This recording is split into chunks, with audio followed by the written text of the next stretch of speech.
If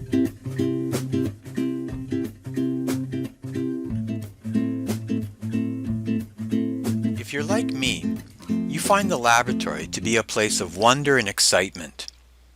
But for an undergrad lab to run smoothly and safely, there are a number of safety precautions and lab procedures that we need to follow. There are 4 safety items that need to be brought to every lab. You need to bring safety glasses or goggles, which can be purchased at the bookstore. If you wear prescription glasses, you must wear safety glasses or goggles over the glasses. Unfortunately, no contacts are permitted. Some chemicals can dissolve the contacts onto the eyeball. You need to bring a lab coat, and again, this can be purchased at the bookstore. The lab coat needs to reach down to your knees. After the lab, you store the lab coat in a large Ziploc bag, which we will also provide. If you have long hair, you must tie up the hair either with an elastic or hairpins. Finally, you need closed-toed shoes, such as running shoes. If any of these items are missing, you will not be permitted to do the lab. Food and drink are also not permitted in the lab. Water and coffee should be left in the storage bins or left out in the hallway. Bags and personal items must also be stored in the bins. Aisles need to be kept clear of tripping hazards, and lab benches should have only lab equipment and your notebook, no big binders. You'll need to know the location of the fire extinguisher, eye wash, safety blanket, and all of these things will be shown during our first meeting. It's important that you demonstrate safe handling and disposal of chemicals. Some solutions, like dilute aqueous salt solutions, can go down the drain. Some solutions, however, are harmful to the environment. They may contain heavy metals or may be organic solvents, and these need to be disposed of appropriately in marked waste containers. Instructions will be given in each lab, and if you're not sure, then be sure to ask us how to dispose of the chemicals that we're using. If you dispense too much of a chemical, never return the chemical to the original container. Rather, dispose of it appropriately. This avoids contamination.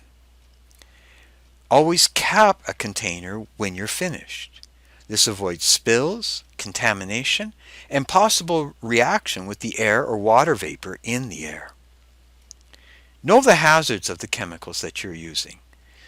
Chemicals used in the workplace and, of course, in our laboratories are organized according to a classification called WHMIS. More information is found in your lab manual on these pages. WHMIS symbols represent different kinds of hazards. For example, toxic or flammable or corrosive. Please familiarize yourself with these symbols, as they are very important to your safety. More information about a particular chemical can be found by consulting an SDS sheet. An example of an SDS for acetone is found on these pages in your lab manual. These data sheets contain information about physical properties, toxicity, and safe handling. Our lab Moodle site has a direct link to an online database of SDSs for all the chemicals that are used in our laboratories. For next week, you will be responsible to complete a safety assignment found on these pages in your lab manual. This assignment includes looking up information on an SDS for a chemical of your choosing. If you spill a chemical on your skin, wash with plenty of water and then soap and water. Inform your lab professor of any accidents, however minor they may seem. If you spill a chemical on the bench or the floor, often this can be cleaned with simply water and paper towels. If it's a large amount of chemical or a particularly hazardous chemical, a spill kit may need to be used. Please consult with your lab professor for assistance. Before leaving the lab, please wash and put away all glassware. Depending on the experiment, the glassware may be washed by rinsing with hot water or, if need be, use soap and a cleaning brush. Glassware, however, should always be rinsed with deionized water, as this will generally prevent any salt residues. One should also wash the lab bench with water. Before leaving, you should also be sure that I've signed your lab notebook. I will check that your data is complete and that you have cleaned your workspace.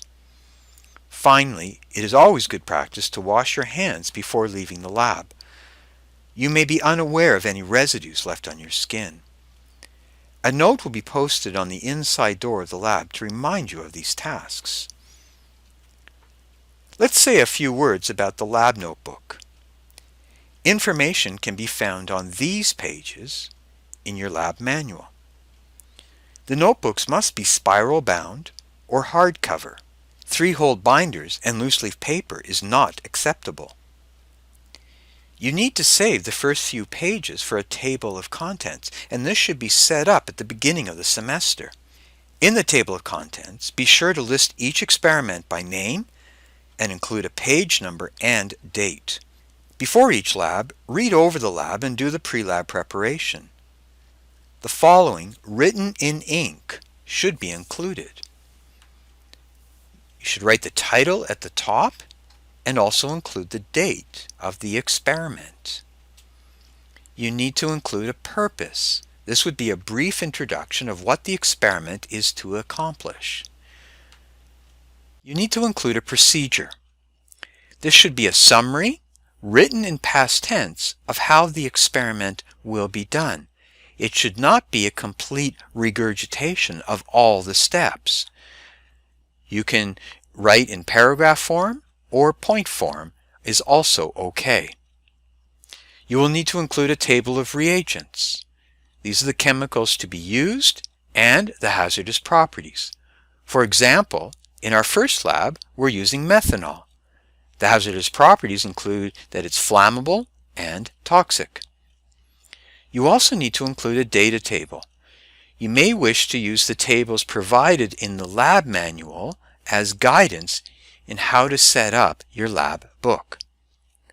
All information should be written in pen, including the data to be recorded. Do not use an erasable pen or whiteout. Now there's a small caveat to this. After the lab is done, rough calculations, which should be done in the lab book, can be done in pencil. The pre-lab preparation must be done before coming to the lab. It will be checked and signed by me. If the lab book is not ready for the beginning of the lab, you will not be permitted to start the lab. Please also note that the lab book will be collected at the end of the semester and will be assessed to what degree these requirements are met. A grading rubric for the lab book can be found in our Moodle lab site. After the lab, you will be required to prepare a report. Minimally, this will involve completing the data report sheet found in the lab manual and answering any relevant questions. 4 of our labs, however, will involve completing something that we call a mini-formal. I will explain all of this in more detail during our first lab meeting. From this lab video, you can see there are many details related to lab safety and procedures. These details are not to make your life complicated or difficult, but rather to ensure your safety, to keep the labs running smoothly, and to hopefully maximize your learning. May you have a safe and enjoyable semester.